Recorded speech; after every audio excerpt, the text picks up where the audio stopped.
Question है हमारा, ठीक है, 30 number. A body cover one third of distance with velocity v1. कैसे कवर कर रहा है? 1/3 of the distance with velocity v1 and second 1/3 of the distance with velocity v2 and last 1/3 of the distance with velocity v3 then average speed, है ना। Direct question है ये।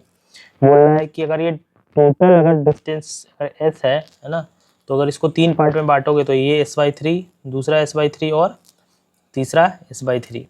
अब बोल रहा है कि ये वाला जो s/3 है वो v1 से गया, जो दूसरा s/3 है वो v2 से गया, तीसरा s/3 v3 से गया, तो एवरेज स्पीड क्या होगा, ठीक है। तो आप इसको बेसिक से भी कर सकते हो या डायरेक्ट याद भी रख सकते हो, मैंने बताया हुआ है ना, ठीक है।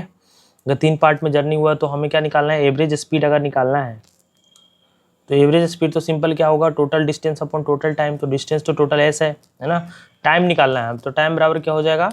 डिस्टेंस अपॉन वेलोसिटी या स्पीड।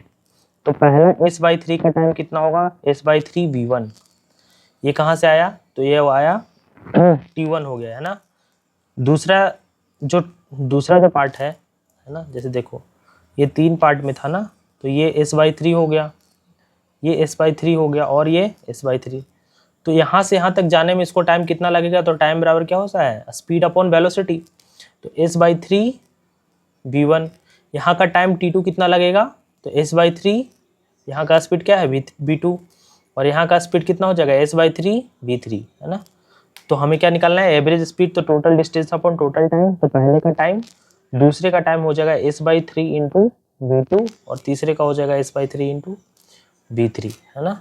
अब इसको तुम सॉल्व करोगे तो ये आएगा 3v1 v2 v3, है ना, और ये आ जाएगा v1 v2 plus v2 v3 plus v3 v1, ठीक है।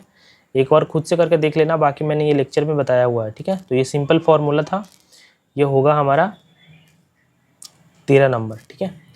14 नंबर